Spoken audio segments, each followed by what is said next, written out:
तीनोटी रंगीन माछ गोटे नदी कूल से नदी को लगी गोटे बहुत बड़ जलाशयटे थिला।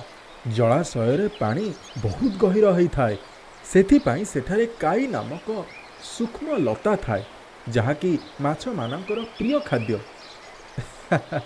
आउ एई जगह तो माछ मानक बहुत पसंद आसे।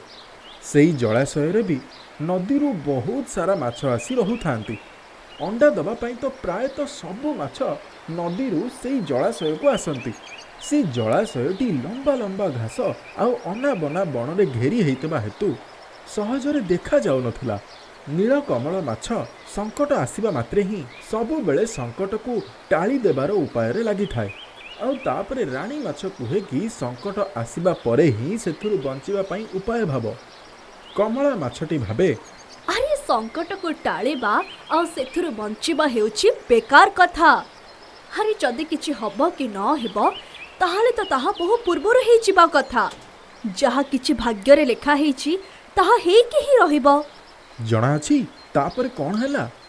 गोटे दिन संध्या बेले सबु केउट माने माछ धरी निज घर को फेरु थांती, काहेकि ना बहुत कम माछ तांको जाल रे फसी थांती। सेथि पई तांको चेहरा उदास उदास देखा जाउथला। ठीक सेतिकी बेले तांको गछ मानक उपरे माछ खाउथबा पक्षी माने जीवार देखा गला। सबु पक्षी मानकर थंटरे माछ थिला। से केउट माने ए दृश्य देखि आश्चर्य हो गले।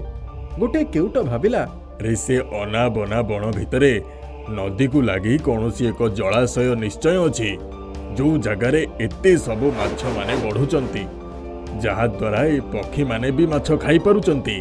केउट माने से अना बना बण को पारी करी से जलाशय पाखरे पहुंची गले। से माछ मानंकु लोभी नजर रे देखिबारे लागिले।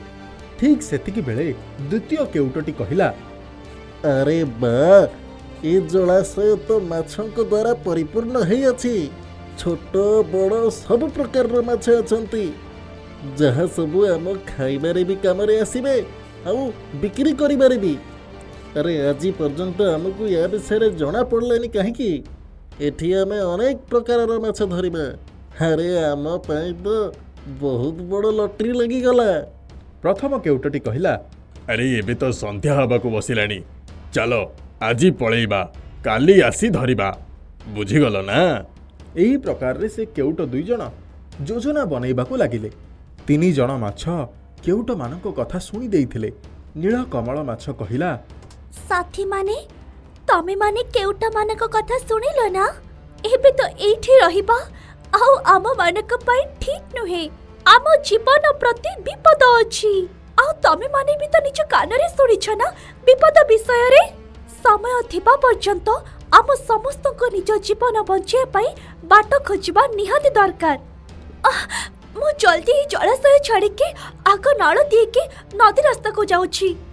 तापरे जिते केउट माने भी हसंतु ना, निज चाल पकेले ना मु थोड़ी न थिबी। से पर्यंत तो मु बहुत दूर को पड़े थिबी। तुमको जदि जीवार अछि तो जाओ, किंतु मते तो तम संगे आसीबार ही नाही। देखो तो केते डर कुड़ी। केते डरू छ तमे केउट मानकु। हमको एते चिंता करिबार दरकार ही नाही। लागु जे जेमिति काली आम पाखक संकट आसीब ही नाही। काली केउट मानकर आसीबार कार्यक्रम भी बदल जाई पारे। हेई पारे राती राती काली सेमानकर जाल भी चोरी ही जाई पारे। एमिति भी हेई पारे कि काली तांको बस्ती रे कोठ ना कोठ निया भी लागी जाई पारे। हेई पारे सुनामी तो आसी पारे तांको बस्ती रे। अरे भूजल भी तो आसी पारे।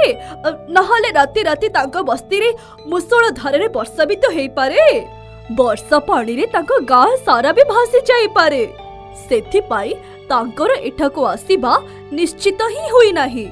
जेते बेले से आसीबे सेते बेले आबे भाबिबा हे पारे कि मो तांको जालरे भी आसी न पारे।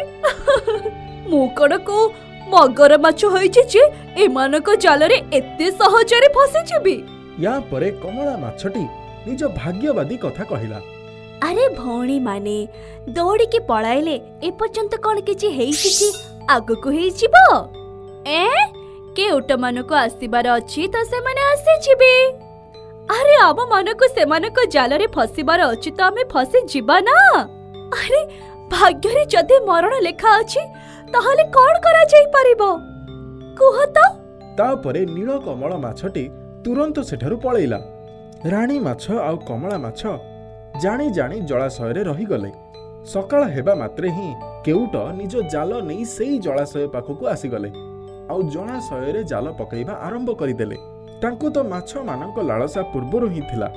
राणीमती माछटी जेतेबेले देखिला ता उपरे संकट आसुची बोली से निजको बंचेबा पई उपाय भाबिबारे लागिला। ता मुंड तो 200 प्रति घंटा बेगरे चालू थाए। आख पाखरे लुचिबा पई कोनोसी जागा नथिला। ठीक सेतिकी बेले ताकू मने पड़िला सेई जलाशय किछि दिन हेबा गोटे मरी जाइथिबा जीवर शव बहुची। सीए तार बंचिबारे सहायता करि पारे। राणीमती माछ जल्दी जल्दी से शव भितरे पशिगला। शवटी सढ़ीबारे लागिथिला किंतु राणीमती माछकु तो निज जीवन बंचेबार थिला। सढ़ी जाइथिबा जीवर सढ़ा गंधकु निज देहरे बोली हेई से बाहर को बाहरला। किछि समय परे केउट मानक जालरे राणीमती माछ फसिगला। केउट माने जालकु भिड़की बाहर को बाहर करदेले। तापरे सबु माछंकु बाहर करदेले। माछ माने तो छटपट हेबारे लागिले। तांको पई जलहित जीवन थिला। किंतु राणीमती माछटी दंभर सह निजकु स्थिर करई मृत परी पड़ी रहिला। जेमिति सेमानंकु लागिबो कि से माछटी मरी जाइथिबा जीव भितरे पसी तार सढ़ा गंधरे मरी जाइछि बोली। आउ पिला माने एमिति ही हेला। केउटटी नाकरे जेतबेले सढ़ा गंध बाजिला से सबु माछंकु उल्टेई पुल्टेई देखिबारे लागिला। तापरे से निर्जीव होई पड़िथिबा राणीमती माछकु उठेइला ताकु सुंगिला। छे ए माछटा तो केते दिनरु मरी गलानी, पूरा पूरी सड़ी जाइछि। एमिति मुह करी सीए राणीमती माछकु पुनर्बार सेई जलाशय भितरकु फपाड़ी देला। राणीमती माछटी तो निज बुद्धिर प्रयोग करी संकटरू बाहरी गला। निज भाग्य को प्रशंसा करिबारे लागिला। पानी रे पड़िबा मात्रे ही से एमिति पहरिला कि जलाशयर गहिर पणरे से कोउटी हजिगला जना पड़ला नाही। सुरक्षित गहिर पानी को गला परे ही से आश्वस्त अनुभव कला। सेपटे कमला माछ भी केउट मानक जालरे फसी जाइथिला। कमला माछटी गोटे टोकेई भितरे रखा जाइथिला। भाग्य को अपेक्षा करिथिबा कमला माछटी अन्य माछ मानक परी से टोकेई भितरे छटपट हेई निज जीवन त्याग करिदेला। पिला माने सेति पई कुहा हुए भाग्य भरोसारे रहिले किछि भी हब नाही। निज हाथ गोड़ चलैबा द्वारा ही निजर भाग्य मनीष निजे रचि थाए। गोटे गाँ रे सोहन आ मोहन दुई जण मित्र रहुथिले। सोहन बहुत परिश्रमी थिला। से सकाळु सकाळु उठी जाई निज कामरे लागि जाउथला। से कौनसी काम काली पई छाडु नथिला। सबु काम से समय थाउ थाउ करि दउथला। गाँर समस्त लोक परिश्रमी सोहन रो प्रशंसा करुथिले। किंतु तार विपरीत ता सांग मोहन थिला। से बहुत अलसुआ थिला। से सबु बेले काम को अवहेला करुथला। सकाळे बहुत डेरी पर्यंत सुए। आउ दिन हेबा परे घर लोक बहुत समय डाकिला पर जाई उठे।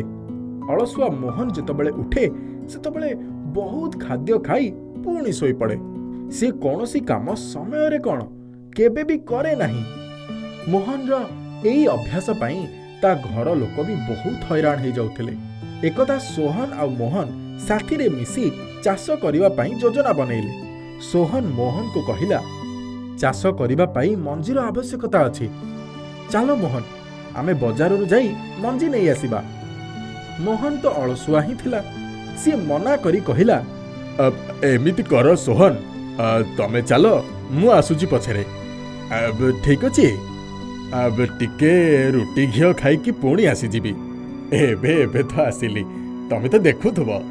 सोहन भाबिला खाद्य खाई सारिबा परे मोहन निजे निजे पछे पछे आसी जीवो। सेथि पई से बिचरा एका ही मंजी नबा पई बाजार को बाहरी पड़िला। किंतु मोहन तो खाद्य खाई पुणी आराम करिबारे लागिला।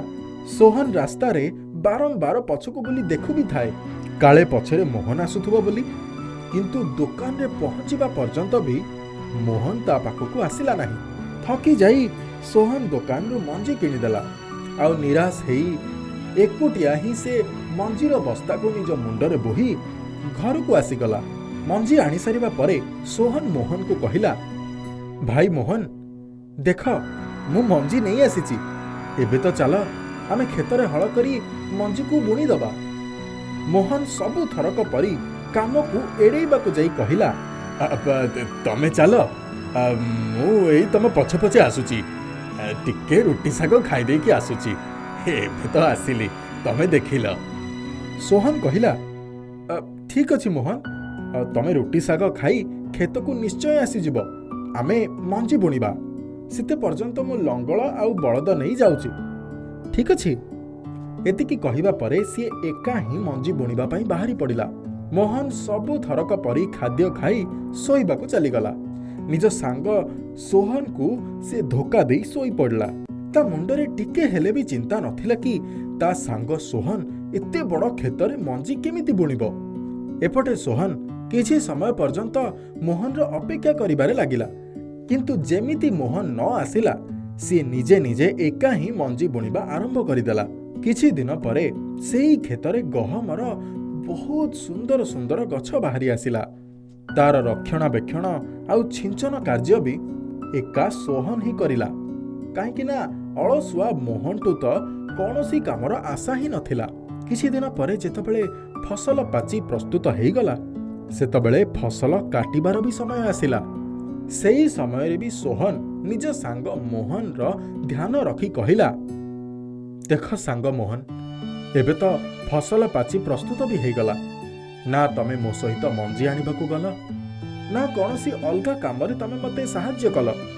ଅନ୍ତତଃ ଏବେ ତ ମୋ ସହିତ ଚାଲ, ଫସଲଟା କାଟିଦେବା ଆଉ ନିଜ ନିଜର ଭାଗ ନିଜ ଭିତରେ ବାଣ୍ଟି ନେବା। କିନ୍ତୁ ମୋହନ ତ ନିଜ ଅଳସୁଆପଣରେ ଅଭ୍ୟସ୍ତ ଥିଲା। ସିଏ ଏବେ ବି ଅଳସୁଆମି କଲା ଆଉ ସୋହନକୁ କହିବାରେ ଲାଗିଲା, ତମେ ଚାଲ, ମୁଁ ତମ ପଛେ ପଛେ ଆସୁଛି। ଏଇ ଟିକେ ରୁଟି ଡାଲି ଖାଇକି ଆସିବି। ଏବେ ଏବେ ତ ଆସିଲି, ତମେ ଦେଖୁଥିବ। ଏବେ ତ ସୋହନକୁ ନିଜ ସାଙ୍ଗ ମୋହନ ଉପରେ ବହୁତ ରାଗ ଆସିଲା। ତାକୁ ମୋହନର ସବୁ ଚାଲାକି ବୁଝା ପଡ଼ିଗଲା। ସେ ଜାଣିପାରିଲା କି ମୋହନ କୌଣସି ପରିଶ୍ରମ କରିବାକୁ ଚାହୁଁନି, କିନ୍ତୁ ପରିଶ୍ରମର ଫଳ ସେ ନିଶ୍ଚିତ ନେବା ପାଇଁ ଚାହୁଁଛି। ସେଇଥିପାଇଁ ତ ସେ ସବୁବେଳେ ବାହାନା ବନଉଛି। ସୋହନ ଭାବି ନେଲା କି ତାକୁ କ'ଣ କରିବାର ଅଛି। ସିଏ ଏକା ହିଁ ନିଜ କ୍ଷେତରେ ଫସଲ କାଟିବା ପାଇଁ ପଳେଇଲା ଆଉ ସେ ତାର ନିଜର ଭାଗର ଫସଲ କାଟି ନିଜ ଘରକୁ ନେଇ ଆସିଲା। ସିଏ ମୋହନର ଫସଲର ସମସ୍ତ ଭାଗ କ୍ଷେତରେ ହିଁ ଛାଡ଼ିଦେଲା। ସେପଟେ ମୋହନ ଏକଥା ଭାବି ଖୁସି ଥିଲା କି ସୋହନ ତା ଭାଗର ଫସଲ ବି କାଟିକି ନେଇ ଆସିବ। ଯେତେବେଳେ ସେ ସୋହନ ପାଖକୁ ନିଜ ଭାଗର ଫସଲ ନେବା ପାଇଁ ଗଲା, ସେତେବେଳେ ତା ସାଙ୍ଗ ସୋହନ ତାକୁ ସ୍ପଷ୍ଟ ଶବ୍ଦରେ କହିଲା, ଦେଖ ମୋହନ, ମୁଁ କେବଳ ମୋ ଭାଗର ଫସଲ କାଟି ନେଇ ଆସିଛି। ତମ ଭାଗର ଫସଲ ମୁଁ କ୍ଷେତରେ ହିଁ ଛାଡ଼ି ଦେଇ ଆସିଛି। ଏକଥା ଭାବି ମୋହନ ଖୁସି ହେଇଗଲା। ସେ ଭାବିଲା, ଚାଲ, ଫସଲ ତ କ୍ଷେତରେ ଅଛି, ମୁଁ ଯୋଉଦିନ ନାହିଁ ସେଇଦିନ କାଟିକି ନେଇ ଆସିବି। ଏତେ ଜଲ୍ଦି କରିବାର ବି ନାହିଁ। କିଛି ଦିନ ପରେ ବର୍ଷା ହେବା ଆରମ୍ଭ ହେଇଗଲା। ବର୍ଷା ହେବା ମାତ୍ରେ ହିଁ ମୋହନକୁ ନିଜ ଫସଲ କଥା ମନେ ପଡ଼ିଲା। ଫସଲ କାଟିବା ପାଇଁ ସେ ତୁରନ୍ତ ନିଜ କ୍ଷେତ ଆଡ଼କୁ ଦୌଡ଼ିଲା, କିନ୍ତୁ ସେତେବେଳ ଯାଏଁ ବହୁ ଡେରି ହେଇଯାଇଥିଲା। ତାର ସମସ୍ତ ଫସଲ ବର୍ଷାରେ ନଷ୍ଟ ହେଇଯାଇଥିଲା। ସେତେବେଳେ ଯାଇ ମୋହନକୁ ନିଜ ଭୁଲର ଅନୁଭବ ହେଲା, ଯେତେବେଳେ ସେ ତା ଫସଲ ସମ୍ପୂର୍ଣ୍ଣ ଭାବେ ହରେଇ ସାରିଥିଲା। କିନ୍ତୁ ଏବେ ଭାବି କ'ଣ ହବ ଯେତେବେଳେ ସବୁ କିଛି ସରିଯାଇଛି। ସେଇପରି ପିଲାମାନେ, ପରିଶ୍ରମୀ ସୋହନ ତ ନିଜ ଫସଲର ମଜା ନେଲା, କିନ୍ତୁ ଅଳସୁଆ ମୋହନ ନିଜର ସମସ୍ତ ଫସଲ ବର୍ବାଦ କରିଦେଲା। ଏଥିରୁ ଆମକୁ ଏହା ଶିକ୍ଷା ମିଳେ କି ଆମକୁ ଅଳସୁଆମି କରିବା ଉଚିତ ନୁହଁ।